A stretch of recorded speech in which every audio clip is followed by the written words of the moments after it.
At 03:15 on 8th of September 1942, high on the southern face of Colditz Castle, Oflag 4C, a damp autumn wind sweeps through a narrow attic window.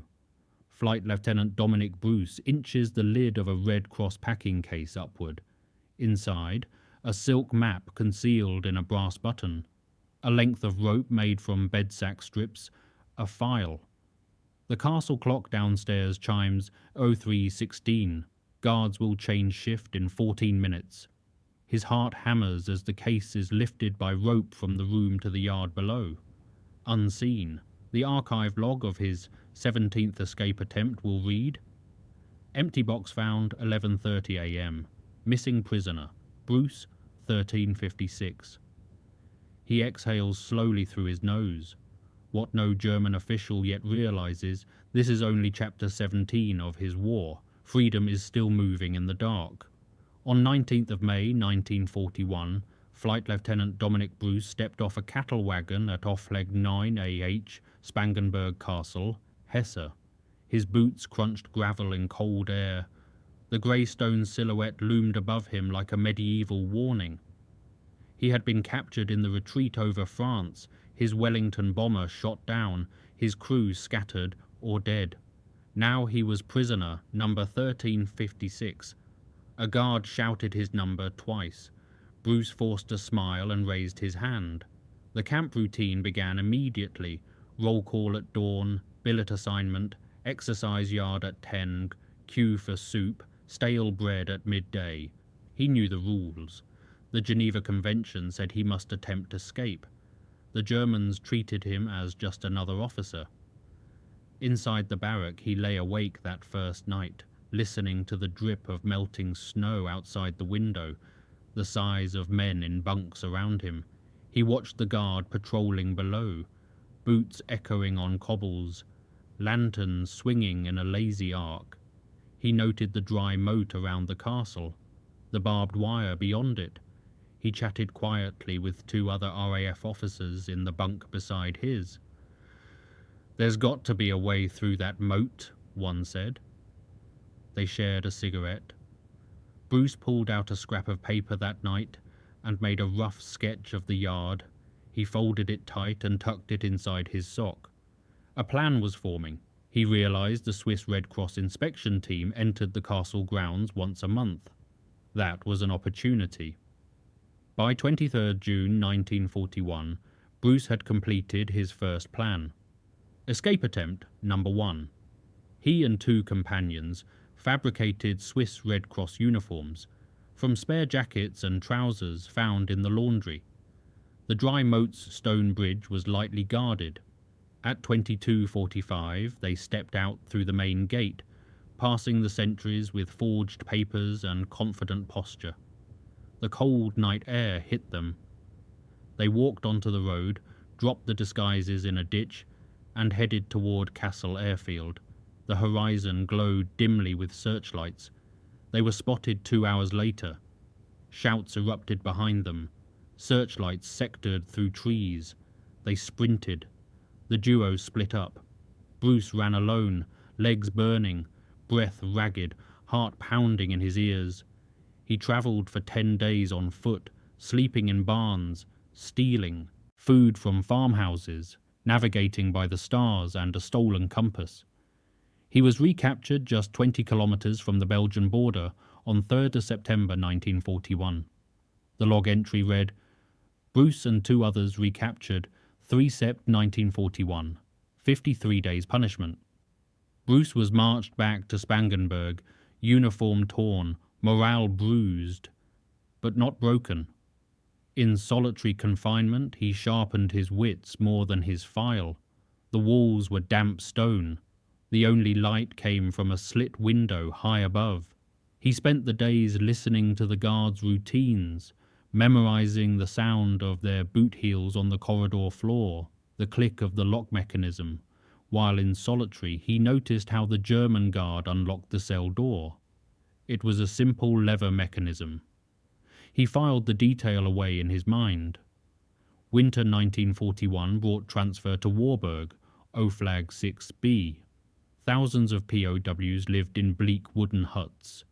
Winter's ice bit through the mess hall walls. Bruce worked with a team of other escapers, studying the working party's schedule with meticulous care. He realized the secondary gate used by working parties had lax security during shift changes. There were German guard rotations every 90 minutes. Searchlights swept the perimeter but left a blind spot at the southwest corner. He sketched the guard pattern on the back of a Red Cross parcel label. Night after night he lay under blankets in the barrack, eyes open, breathing slow, calculating angles and timing. The winter wind whipped across the yard, carrying the smell of coal smoke and stale boots. The men marched to work at dawn. They returned at dusk. On a working party day in early January 1942, Bruce and another officer prepared a guard uniform stolen from a German prisoner orderly. They planned to walk out the gate disguised as sentries. The moment approached. Bruce rehearsed the German phrases. Alles in Ordnung, everything in order. He felt the weight of the stolen tunic, the scratchy wool against his neck. The cap sat too high on his head. They waited for the shift change at 16 The yard filled with steam from the kitchen. Visibility dropped. They walked toward the gate. A guard glanced at them. Bruce nodded. The guard waved them through. They were outside the wire. They walked 200 meters down the road. Then a shout came from behind. They ran. This time they were recaptured within 6 hours. A guard's boot heel crack echoed in the night. Bruce knew the next escape attempt would come sooner than expected. On 16th of March 1942, Bruce stepped from a grey rail carriage into the courtyard of Colditz Castle, Auflag 4C, near Leipzig. High walls rose around him. Watchtowers punctuated the ramparts. Barbed wire lined every accessible surface. This was the camp for incorrigible escapers, more guards than prisoners. He carried his kit, one change of underwear, a book by Shakespeare, a small silk map concealed in the brass button of his tunic. Inside the mess hall he scanned the faces of other kings of Colditz. He registered the hierarchy quickly. The escape officer, the forgers, the workshop officers. Bruce nodded his greeting. His goal was immediate. Leave this castle too. His first day's established routine. Roll calls at 6:30. Guard count at 18. Exercise yard at 10 quid with the looming watchtower overhead. The guard's voice crackled over the tannoy. Arfapel. The wind rattled the windows of the stone buildings. Inside his bunk that first night he imagined a rope descending from the attic window down into the park below the castle walls. He set to work on rope segments, bed sack strips, meticulously knotted, tested for strength by hanging his full weight from the bunk frame. Each knot had to hold 90 kilograms. He worked by candlelight after lights out, fingers moving quickly, quietly. The smell of damp wool and candle wax filled the air. Outside, the guards' boots echoed on cobblestones. He counted the intervals, 18 minutes between patrols. He overheard the commandant ordering all repeat escape offenders to solitary confinement for any infraction. The stakes had increased. Between April and July 1942, Bruce studied the guards' routines in minute detail. Sentries changed at 0:00, 04:30 and 08. The attic above the German Kommandantur stores was filled with old packing crates and discarded furniture. One night at 02:10, Bruce slipped into the attic through a loosened floorboard in the ceiling of his billet. He lifted another floorboard, retrieved a length of rope he had hidden weeks earlier, and concealed it in a sheet bundle. Inside the storeroom he found an empty Red Cross tea chest. He climbed inside, testing the fit. It was cramped, but workable. With a piece of chalk he carved an inscription on the inside of the box lid. The air in Colditz no longer agrees with me. His heart raced. The echo of his own footsteps in the attic corridor ricocheted off stone walls. He descended by rope into the yard at 03:45. He was outside the castle wall for 12 minutes, moving through darkness toward the outer fence, until a roving patrol spotted movement. He surrendered immediately, hands raised. He was marched back to the castle. The German log entry read, Escapo interruptus. Escapee interrupted. The punishment, 2 months solitary confinement. He sat in the cell, bruised but unbowed, and began planning again. The walls were cold. The only sound was his own breathing. He used the time to memorize the guard schedules from memory. Refining his mental map of the castle, he realized the attic storeroom disposal crates would be cleared during a shift change in early September. The moment was marked in his mind. At 23:45 on 30 September 1942, German guards delivered a set of packing cases labelled Red Cross Supplies, Store, to the attic storeroom. Bruce was inside one of them. The box had been hoisted by rope to the third-floor window earlier that evening. Now it sat in the exercise yard below, apparently awaiting morning disposal. The night was still, only the low moan of wind through the chestnut trees broke the silence. Bruce opened the box lid from inside, kicked it fully open and dropped the file and coiled rope onto the ground. He dashed across the yard, gripping the rope he had secured to a drain pipe. His boots splashed in a puddle from a leaking gutter. He climbed, hand over hand, reaching the windowsill of the outer wall. Shadows played across the stone. A guard lantern swept the far corner of the yard. He slipped into darkness beyond the wall, dropping 6 meters to the ground outside. For the first time he tasted raw air outside Colditz. He moved like a thief, avoiding the cones of searchlights. He stole a bicycle from a shed near the village, pedaled toward the railway station at Colditz town, but German patrols had been alerted. They tightened the cordon. He was recaptured 10 kilometers from the castle at dawn on 4th of September. The log read, 13:56. Bruce recaptured 04 Sept. 1942. He gritted his teeth as they marched him back. The Germans were stunned. Another senior officer had outsmarted their security. He now knew the German files, listed him as most dangerous escaper. That knowledge became armor. By autumn 1943, the war was turning against Germany. Supplies were short in the camp. Bruce noted the weakening of guard strength, the thinning of patrols, the rumor of executions for recaptured escapers. He heard the new directive circulating among prisoners. Escaping no longer sport. Person caught to be shot.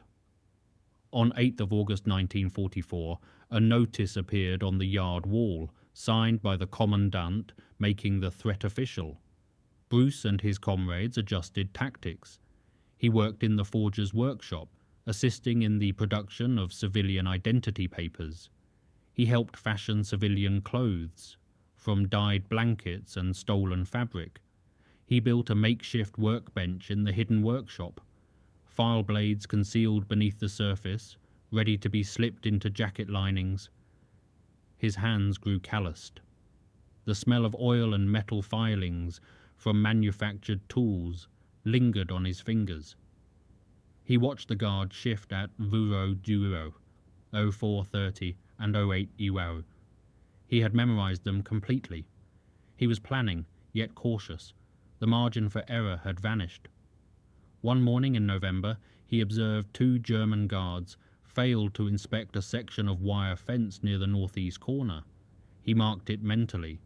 The yard was bitterly cold. The wind bit through his thin jacket. He thought, the moment is approaching.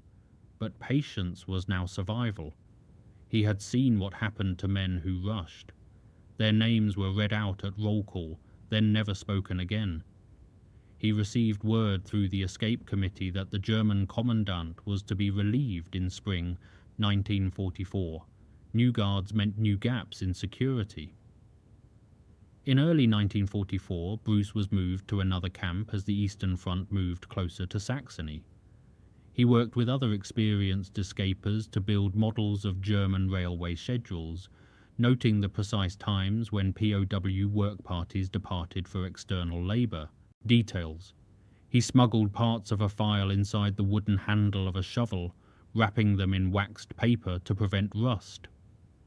At night he crawled along floorboards, listening to the rhythm of guards' boot patterns on the floor above. He nearly escaped once by cutting through window bars on the north side of the new camp. He was halfway through when a guard fired a warning shot. He surrendered immediately, hands raised high. The log noted, 19th of April 1944, escape attempt failed. Bruce up to wire fence. The metal taste of fear filled his mouth. The gun flash had lit his eyes with white fire. He lay back in the dirt, heart pounding, then rose slowly and said in broken German, Ich übergebe mich. I surrender. The guards stared at him, rifles still raised. One laughed nervously, another spat into the dirt. They marched him back. He spent another month in solitary. The cell was smaller this time. The walls closed in, but his resolve deepened. He would escape.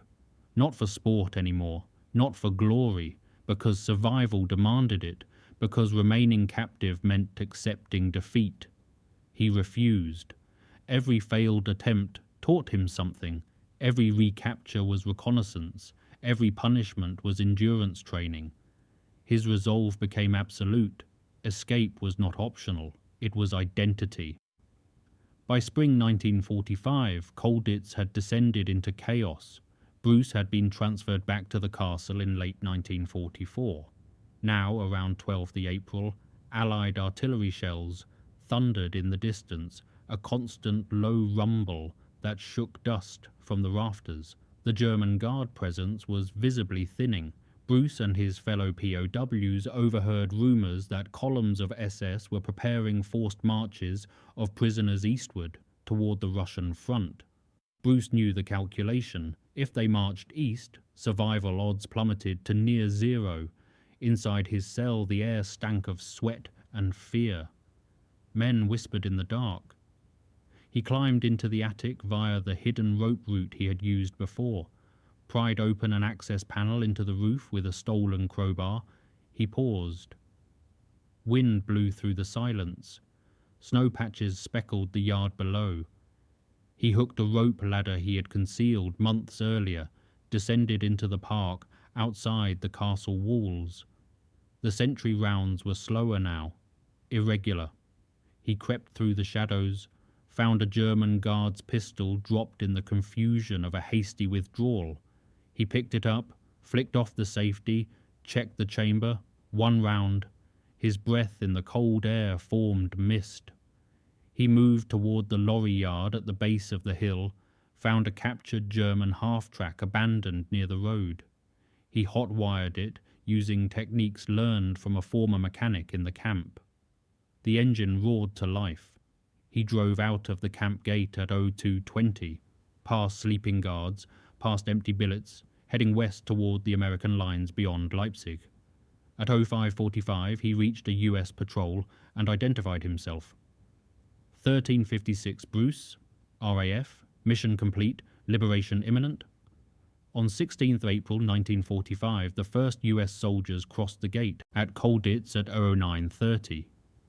Bruce stood among the British POWs in the yard, watching history unfold.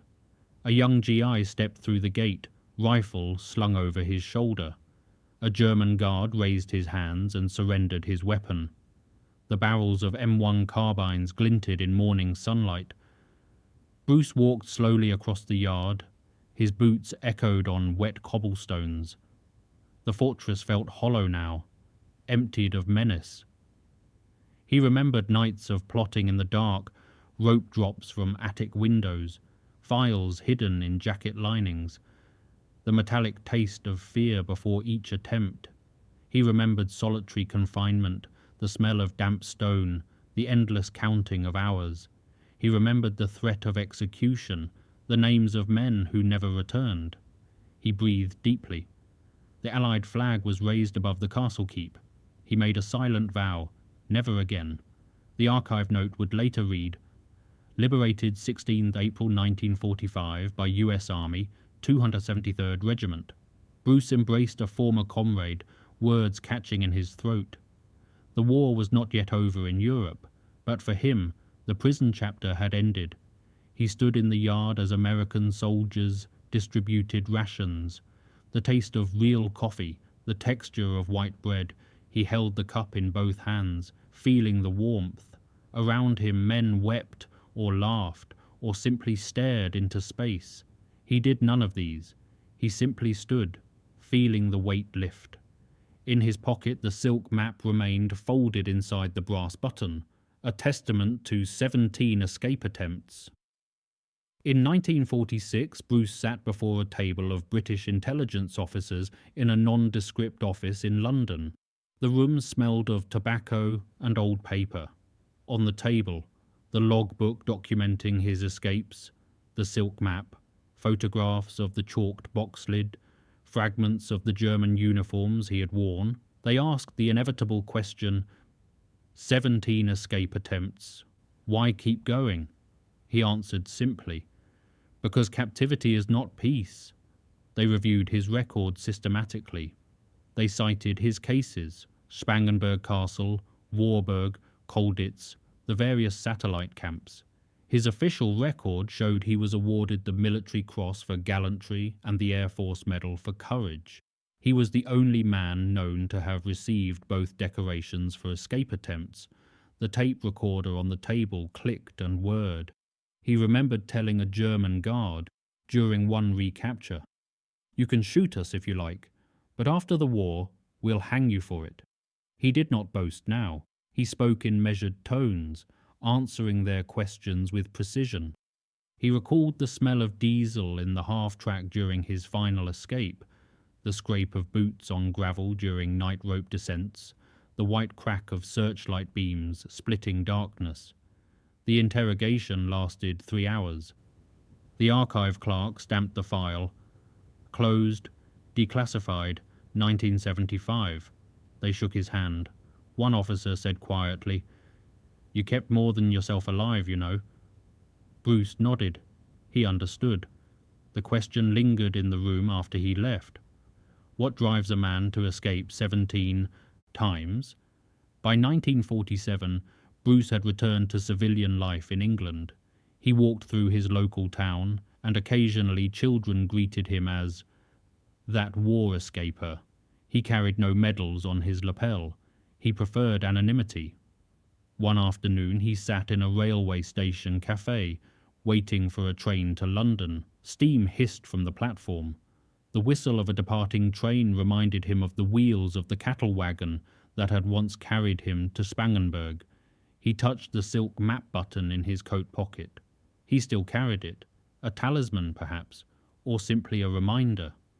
He knew his survival had been the product of wit, calculated risk, and stubborn endurance.